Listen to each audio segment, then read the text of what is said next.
تم نے مجھے بتایا کیوں نہیں کہ نائمہ پہلے سے یہاں ہوگی؟ میں نے قدرے ناراضی کے ساتھ صالح کی طرف دیکھتے ہوئے کہا۔ نائمہ صالح کی صفائی پیش کرتے ہوئے بولی، انہیں میں نے منع کیا تھا، میں آپ کو سرپرائز دینا چاہتی تھی۔ یہ بھی آپ کو سرپرائز دینا چاہتے تھے؟ دیکھا آپ نے، آپ کے لیے کتنا غیر معمولی گھر بنوایا ہے انہوں نے۔ ہاں میں نے دیکھ لیا، مجھے تو اپنی آنکھوں پر یقین ہی نہیں آتا، اور مجھے اپنی آنکھوں پر یقین نہیں آ رہا۔ میں نے نائمہ کو دیکھتے ہوئے کہا، پھر صالح کو مخاطب کرتے ہوئے کہا، آپ کی بیگم تو ہے نہیں، آپ رخصت ہونے کا کیا لیں گے؟ اس نے ہنستے ہوئے جواب دیا، میں دنیا میں ہمیشہ تمہارے ساتھ رہا تھا، آج بھی یہ چاہتا ہوں کہ تمہارے ساتھ رہوں، مگر بھائی اس وقت آپ نظر نہیں آیا کرتے تھے۔ وہ شرارتی انداز میں بولا، یہ اب بھی ممکن ہے کہ میں غائب رہ کر یہاں موجود رہوں؟ یہ کہتے ہی وہ ہماری نظروں سے غائب ہو گیا، اور پھر اس کی آواز آئی، ایسے ٹھیک ہے؟ نہیں بھائی نہیں، ایسے نہیں چلے گا، نائمہ ایک دم بولی۔ صالح دوبارہ ظاہر ہو گیا۔ نائمہ نے اسے دیکھ کر اطمینان کا سانس لیا اور بولی، آپ وعدہ کریں جب بھی آئیں گے انسانوں کی طرح سامنے آئیں گے، اور جائیں گے تو انسانوں کی طرح جائیں گے۔ اچھا بھائی اچھا، اس نے سر ہلا کر جواب دیا، مگر اس کی آنکھوں میں بدستور شرارت چمک رہی تھی۔ وہ بڑی معصومیت سے بولا، مسئلہ یہ ہے کہ میں انسان تو ہوں نہیں، پھر انسانوں والے ضابطے مجھ پر کیسے اپلائی ہو سکتے ہیں؟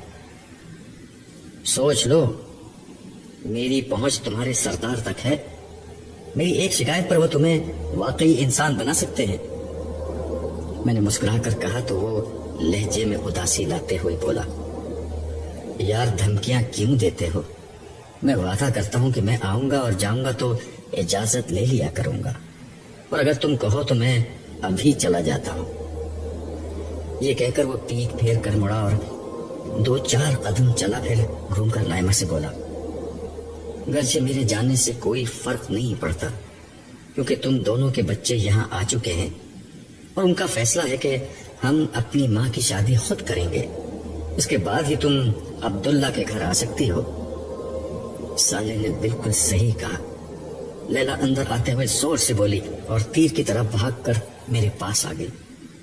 اس کے پیچھے ہی انور، جمشید، عالیہ اور عارفہ بھی تھے۔ ان کو دیکھ کر میری خوشی کئی گنا بڑھ گئی۔ میں نے سب کو اپنے گلے لگا کر پیار کیا۔ ملنے ملانے سے فارغ ہوئے تو نائمہ نے قدرے غصے کے ساتھ ان سے کہا، یہ کیا بچپنے والی بات تم لوگ کر رہے ہو کہ ہماری دوبارہ شادی ہوگی؟ عالیہ نے کہا، ہم میں پچھلی دنیا میں ہم میں سے کوئی بھی آپ کی شادی میں موجود نہیں تھا، اس لیے ہم سب بہن بھائیوں کی متفقہ رائے یہ ہے کہ ہم آپ لوگوں کی شادی بڑے دھوم دھام سے کریں گے۔ ہم آپ کو خود دلہن بنا کر رخصت کریں گے، اور اس وقت تک آپ کا ابو سے پردہ ہوگا۔ انور نے مداخلت کرتے ہوئے کہا، پردے والی بات تو بڑی سخت ہے، بس اتنی شرط لگا دو کہ تنہائی میں نہیں ملیں گے۔ اس مہربانی کا بہت شکریہ، یہ بتا دو کہ شادی کب ہوگی؟ میں نے بے بسی سے پوچھا۔ جب تیاریاں مکمل ہو جائیں گی، عارفہ نے بڑی سنجیدگی سے کہا۔ اور کیا تیاریاں ہوں گی؟ میں نے دریافت کیا۔ میں بتاتی ہوں، لیلا بولی، جگہ تو یہی ٹھیک ہے، بس کپڑے زیورات وغیرہ کا انتظام کرنا ہے، اور مجھے بھی اپنے ذرا اچھے کپڑے بنوانے ہیں، ابو جیسے۔ مجھے تو ابو کے کپڑے دیکھنے کے بعد اپنے کپڑے اچھے ہی نہیں لگ رہے۔ جمشید نے بھی مطالبات میں اپنا حصہ ڈالا۔ اچھا یہ سب تیاریاں ہو گئیں تو شادی ہو جائے گی؟ میں نے پوچھا۔ کیوں نہیں؟ سب نے مل کر کہا۔ چلو پھر ابھی ہی چلو، میں تمہیں جنت کے سب سے بڑے شاپنگ کے علاقے میں لے چلتا ہوں۔ ویسے تو تم لوگ وہاں گھس بھی نہیں سکتے، لیکن میری طرف سے جو دل چاہے آج شاپنگ کر لو۔ اس پر سارے بچوں نے خوشی کا ایک نعرہ لگایا۔ پھر ہم شاپنگ کے لیے روانہ ہو گئے۔ یہ ایک اور الف لیلوی جگہ تھی۔ میں اس سے پہلے صالح کے ساتھ یہاں کئی دفعہ آ چکا تھا، مگر ہر دفعہ